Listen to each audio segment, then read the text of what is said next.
ആറന്മുള വള്ളംകളി നടക്കുന്ന പുഴയിലൂടെയാണ് നമ്മുടെ യാത്ര അല്ലേ? പമ്പാ നദിയുടെ കരയിൽ എന്ന് പറഞ്ഞ ദാസേട്ടൊരു പാട്ടുണ്ട്. അങ്ങനെ പാട്ടുണ്ട് അനുജ, പമ്പാ നദിയുടെ കരയിൽ എന്നൊരു പാട്ടുണ്ട്. സിനിമ പാട്ടാണെന്ന് എനിക്ക് സംശയമുണ്ട്. സിനിമ പാട്ടാണെന്ന് തോന്നുന്നു. ദാസേട്ടനാ പാടിയിരിക്കുന്നത്.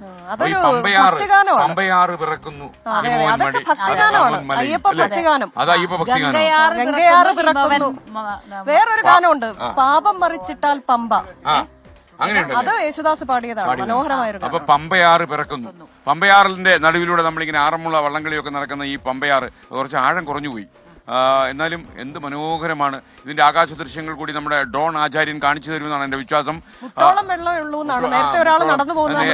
ഞാൻ വിചാരിച്ചെന്നറിയാമോ, എന്നിട്ട് സർഗം എന്നുള്ള സിനിമയിലെ നെടുമുടി വേണു സാധകം ചെയ്യുന്നില്ലേ, അദ്ദേഹം കഴുത്തറ്റം അദ്ദേഹം ഇരിക്കുന്നുണ്ട്. അപ്പൊ അതിന്റെ വിഷ്വൽ ഉണ്ടെങ്കിൽ ഒന്ന് കാണിച്ചേക്കൂ. അങ്ങനെ സാധകം ചെയ്യാന്ന് ചോദിച്ചാൽ അങ്ങേർക്ക് അത്രേ പറ്റൂ. മുട്ടപ്പം വെള്ളമേ ഉള്ളൂ. ആറന്മുളയിലൊക്കെ ഇഷ്ടം പോലെ വെള്ളത്തിൽ മുങ്ങിക്കിടക്കണതല്ലേ ഈ ആറ്. അതെ, എന്ത് രസമായിരുന്നു പണ്ടൊക്കെ. പുഴ ഇങ്ങനെ പുഴയിലൊക്കെ വെള്ളം കുറഞ്ഞുകൊണ്ടിരിക്കുന്നു. അതിനിടയിൽ 2-3 കമന്റ്സും കൂടെ വായിക്കണം.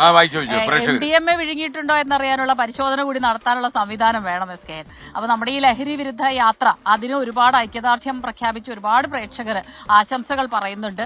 അപ്പൊ അതിന്റെ എന്തൊരു ക്രൂരമായ, നേരത്തെ വന്നൊരു വാർത്തയിൽ എന്തൊരു ക്രൂരമായ ചിന്താഗതിയാണ്. സ്വന്തം മോനെ രക്ഷിക്കാൻ സമൂഹത്തിലെ മുഴുവൻ മക്കളെയും കൊലയ്ക്ക് കൊടുക്കുന്നു. അങ്ങനെ ഒരുപാട് പേര് ഈ ലഹരിക്കെതിരായിട്ടുള്ള സന്ദേശങ്ങൾ തന്നെയാണ് തരുന്നത്.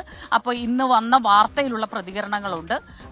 മഴ പലയിടങ്ങളിലും പെയ്യുന്നുണ്ട്. ഇപ്പൊ കോട്ടയത്തെ മഴ വാർത്ത കണ്ടപ്പോൾ പലയിടങ്ങളിലും മഴയുണ്ട് എന്ന് പറയുന്നു. ചൂടിനൊരു ആശ്വാസം. കോട്ടയത്ത് മഴയുണ്ട്.